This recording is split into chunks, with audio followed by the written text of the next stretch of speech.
Ginger. That's what you need. A mouthful of the good stuff and you'll see the back of any seasickness. Oh, thank you for your support, John. Don't suppose you actually brought any ginger? No, I don't get seasick. Terrific. Don't worry, Sherry. We've almost arrived at Cordona. I can see land through the porthole. So much for docking by tea time. The captain seemed more interested in his maids than in his maps. Oh, is Sherlock grumpy? Cheer up. We're back where we grew up. It's exciting. What's changed? What's the same? Ugh. I'm starting to question whether the weeks-long journey was worth it. Travelling all this way, enduring this indignity simply to visit a grave. Even if it is my mother's. Ah, that's just Mycroft's nonsense, still rattling around in your head. Try to forget what he said. I have. I believe it was that this is a performative farce, a feeble excuse to avoid responsibilities, and that there was nothing to be gained from it. You needed to do this. Enough of the self-pity and doubt. So we're a little late. What of it? We'll retire to the hotel and visit her in the morning. It'll be worth it. Thank you, John. And if you want to notify the captain's wife of his indiscretions, I will not stand in your way. Ah, at last. I'm quite ready to get off this cursed boat. Come on. We'll go together.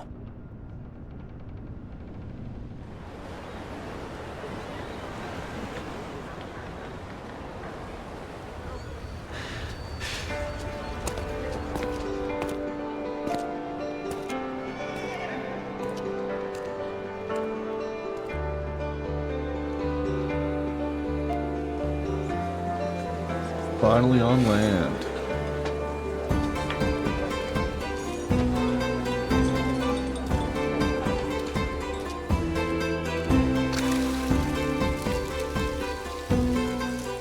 Hey, Sherry. Come on, catch up. Yes, yes. Sherry. Welcome to Il Palazzo de Lusso, sir.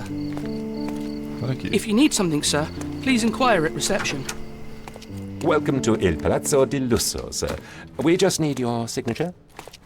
Would you kindly sign these papers, sir? Abso-positively. Would you kindly sign these papers, sir? There you we are. go. Ah, Mr. Holmes. Yes, we have room 221 prepared for you. I see it was reserved for 2 people. Would you like a second key? Oh, no, I think we'll stick together. Very good. Rooms are upstairs, sir. Welcome to Cordona. Hurry up, Sherlock. I want to see our room. I hope there's a balcony with a view. Hopefully. Running in. Alrighty. 221, that's 225. Alright, ladies and gentlemen, welcome back to another video. Today we are playing Sherlock Holmes Chapter 1. I'm gonna be honest, I did not read the description, but considering we're Sherlock Holmes, I guess we gotta solve a mystery. It's 226, so our room must be back over here. This way. Can't go that way. Out of my way. Move it, skedaddle. Skedoodle. Here we go. I apologize, sir, but your room is not yet ready.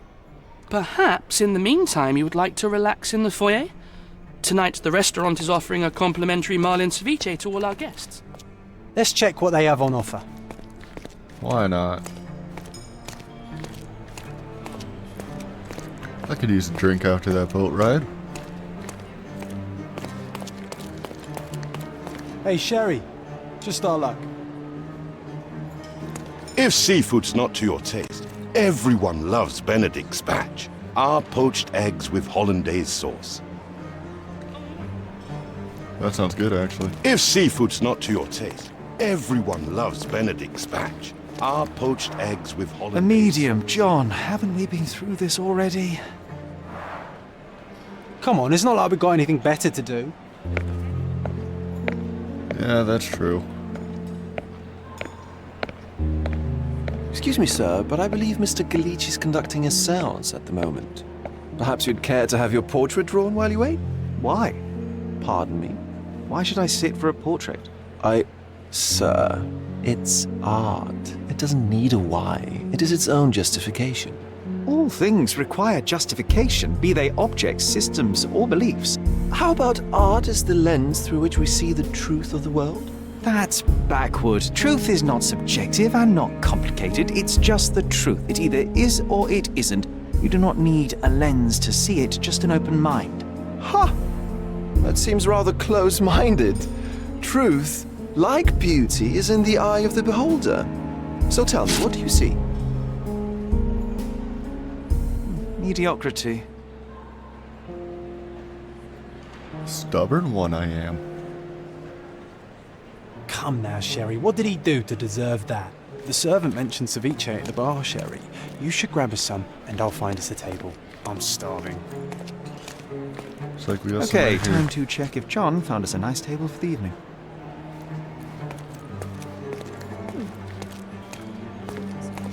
Here we go. Sherry, I'm over here with my new Ursine companion. Cordon is even quieter than I remembered. It's going to be a long evening. Ah, come now, Sherry. What say we amuse ourselves with a little game? What were you thinking? Oh, promise me it isn't nonsense. After being cooped up on that boat, I am itching for activity. No. As you can see, someone left a cane on our table. I simply thought you could identify its owner. Ah, so it is nonsense. It'll take me a minute, John, at most. Well then, you can deliver it to him as well. Deliver it to him? Then what are the staff here for? Aesthetics? Stubborn, Sherry, too stubborn. You wanted something to do. Slapping oneself in the face is also something to do. That doesn't make it worthwhile. But all right, let me take a look. Let's see here.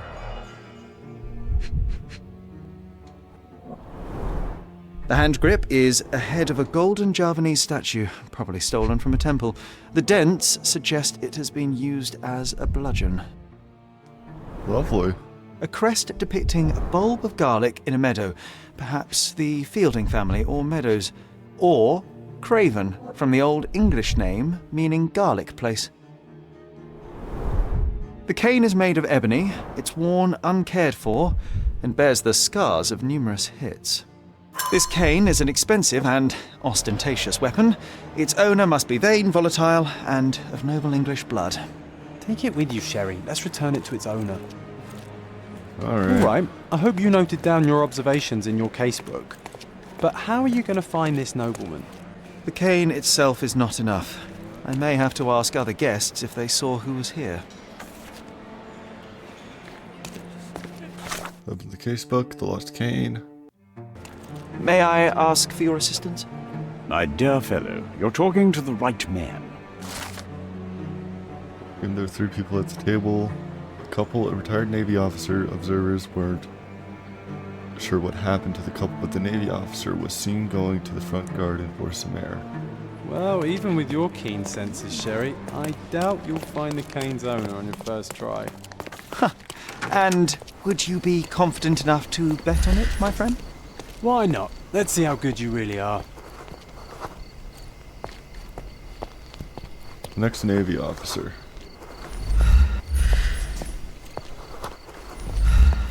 Can I ask you a question? My dear fellow, you're talking to the right man.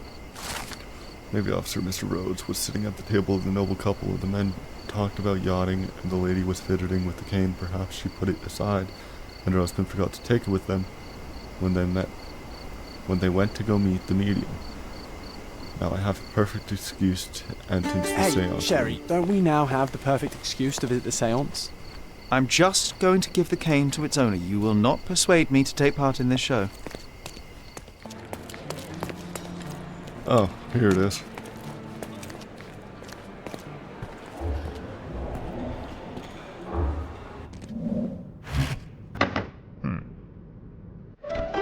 This hotel, this island, it's full of thieves. First my cane, now the diamond. Take your hands off me! Do you even know who I am?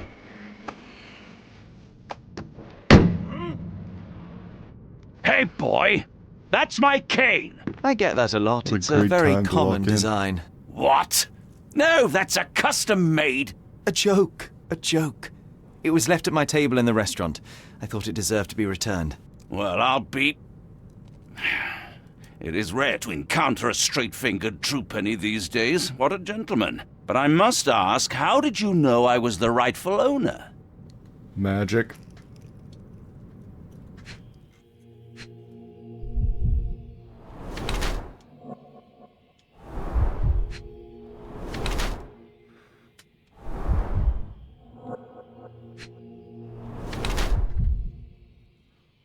Head of garlic doesn't wear a wedding ring. His knuckles are all bruised up.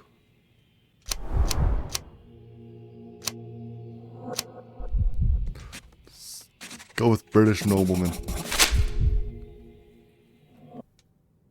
Simple deduction. Your cane told me everything I needed to know. I was after a strong, middle-aged man with a keen interest in adventure, noble blood, and affection for strong drink. And if one were to go further, one may even be able to extrapolate your name from your heraldic symbol, Lord Craven. Marvelous. Simply marvelous.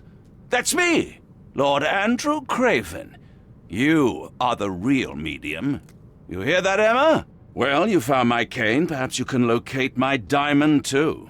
Yes, you should do it. It will be child's play for you, Mr. Holmes. And if a child can do it, then I'm sure the local police can suffice. The police? Why bother?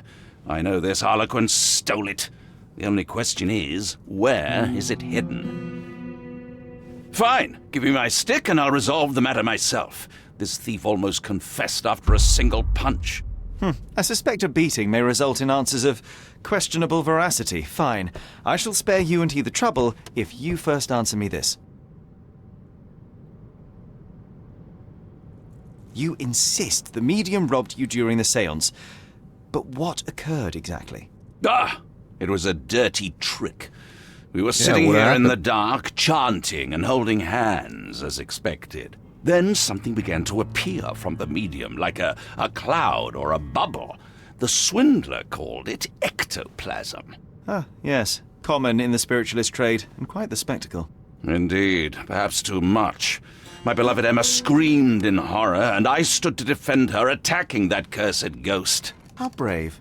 But my hand hit nothing. The medium jumped away from me, and Emma fainted. I lit the candle, and the diamond was gone. How does a priceless diamond become the subject of a seance? It is an unusual accoutrement. Emma wished to speak with its former owners. My grandfather told us it belonged to a Rajah, an Indian king. So you were summoning long-dead Indian royalty, and, pray tell, you were expecting him to converse in English? To be frank, Mr. Holmes, I don't believe in ghosts. But Emma was fascinated by the idea of meeting a real king, even a dead one. Well, a crown is a crown. Can you describe the stone itself? A yellow diamond, not less than 100 carats, and perfectly egg-shaped. There is not another like it. Stay here, and don't touch anything. I'm going to investigate further. Don't fret, I'll be keeping a close eye on this thief.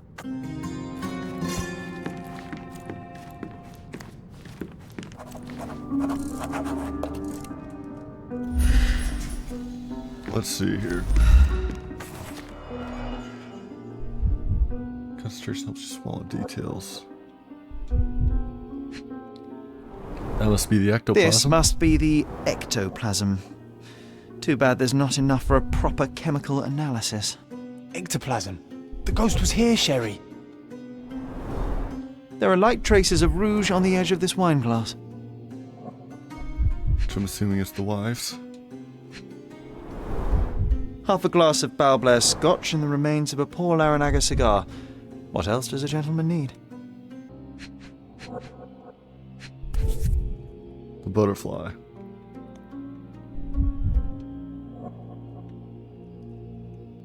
This brooch is old and cheap, but the moth design has its charms.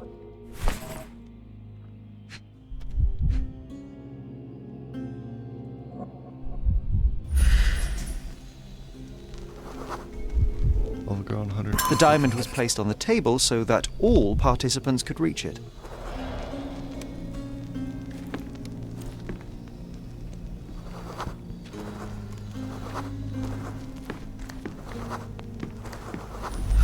Talk to this guy.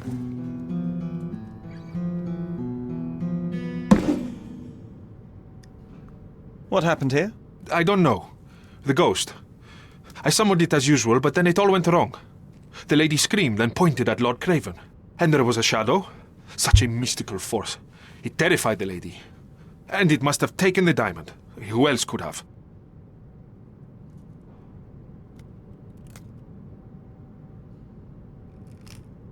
Gosh, I don't know you. Are there any spirits Do here you feel now? the presence of any supernatural entities at the moment? Are you joking, sir?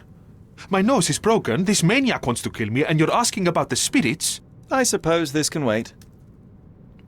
I will investigate, and the culprit will be identified. But the stubborn brute Lord Craven blames me right now. As if I could do something like that. Perhaps you can reason with him? Please? Seems like you're ready to delve into your mind palace, Sherry.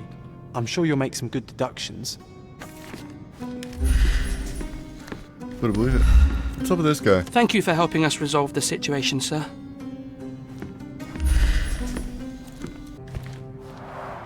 Quite a display for the tremulous visitor.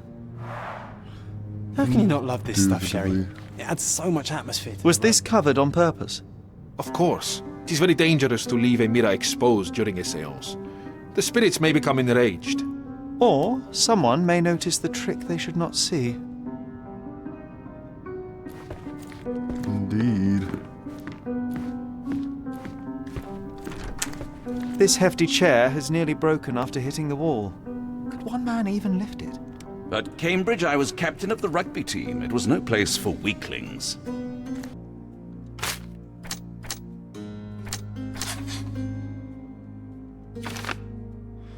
Pointing someone in the window. Cersei saw someone pointing in the courtyard.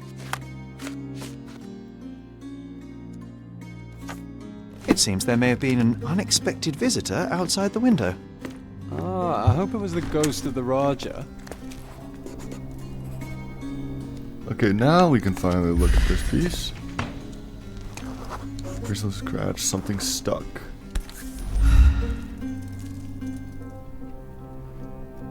This looks recent. A shoe with a broken heel will surely leave scratches. All right, John. Do you think a ghost could leave this footprint? I'm reserving judgment. Use your keen eye to follow the trail.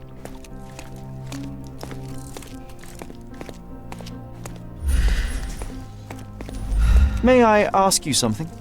That's a question I can answer. A resident who was in the courtyard saw a maid who was working in the courtyard. He noticed that she left in a hurry after a scream was heard in the room.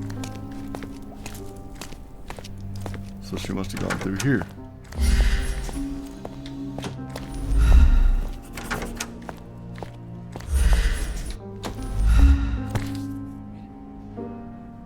Look at that. Size 4 with a broken heel.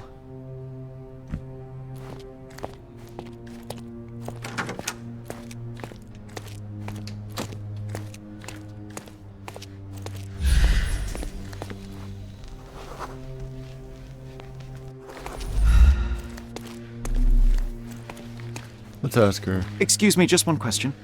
I would never refuse a nobleman, but I know nothing, sir.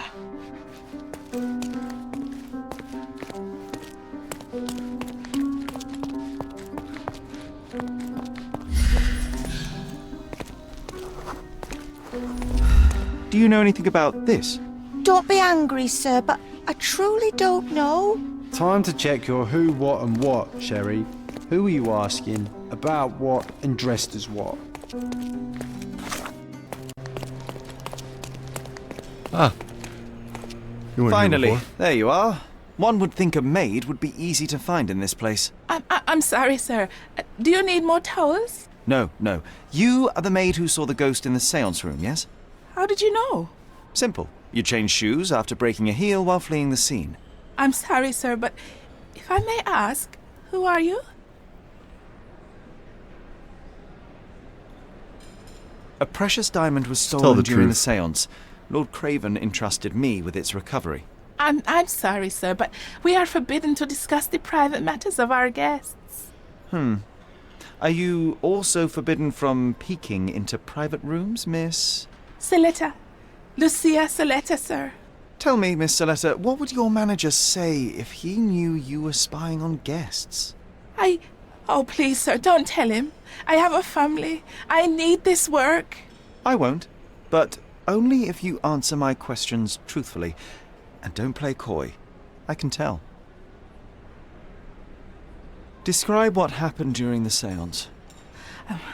A lady and 2 gentlemen were sitting at a table, touching their hands to something. The medium started to whisper and chant, and a ghost appeared. A ghost? You're confident?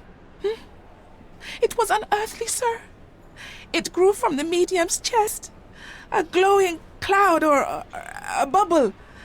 I pressed closer against the window to see better. And the lady saw you? How did you... Yes! She screamed and pointed, so I hurried to escape, and I broke my heel. But I did see the ghost, a sickly, evil thing. And that's all you can tell me? Did you see any of what happened next? The medium, Mr. Galici, he was doing something with the ghost. He grabbed at it like he was trying to catch it. And then I ran.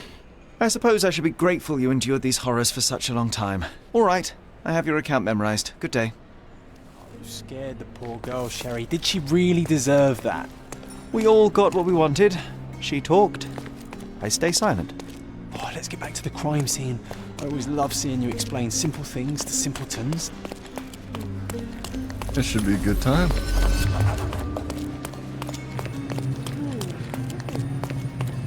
Lady Craven retired to her room to rest. Lord Craven remained here until the staff reported that the medium was locked in his room.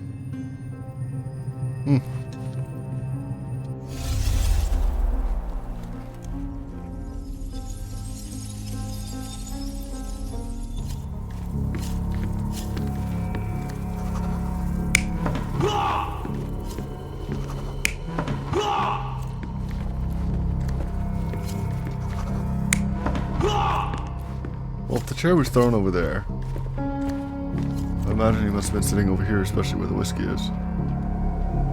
You're not even trying, Sherry. Concentrate.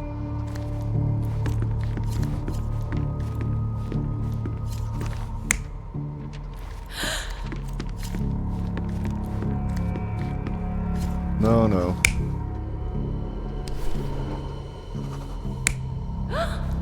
Should have been sitting here while the median was here. There we go. I thought I had to validate It all one began at a when the time. lady screamed and pointed at the window. Lord Craven jumped up, ready to face anything, ghost or human.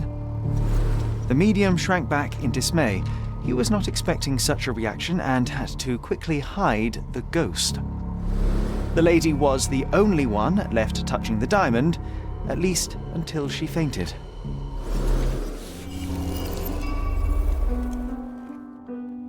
Amazing. It's like you saw it with your own eyes, sir. Oh, I forgot that you were here.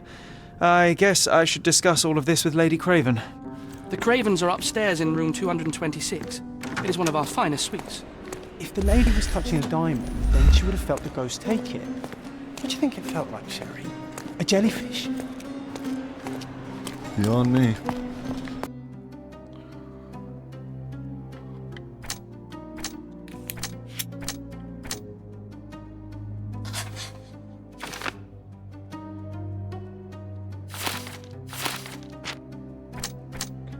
The gods pinned the shape of the moth. Lord Craven punched the medium.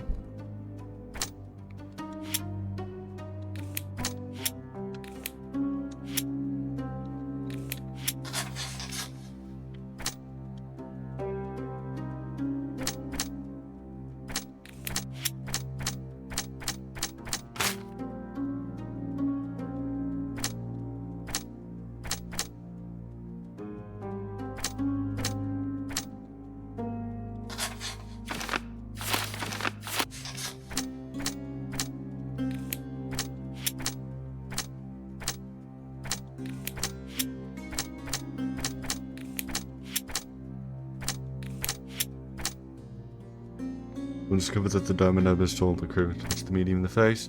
The diamond was stolen during the seance. Remember her behavior in the hall?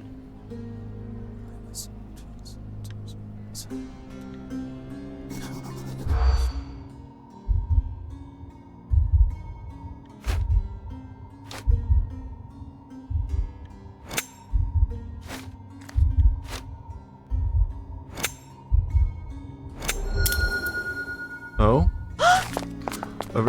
Okay, so now I got it. I just wasn't getting it right before. Okay. I overheard 2 staff members talking about Lady Craven. They gossiped that the woman may not be the wife of Lord Craven. By their observation, she was on the lookout during the evening while trying to get Lord Craven drunk. They also noticed that the lady was unsure how to properly use a fish knife. Interesting.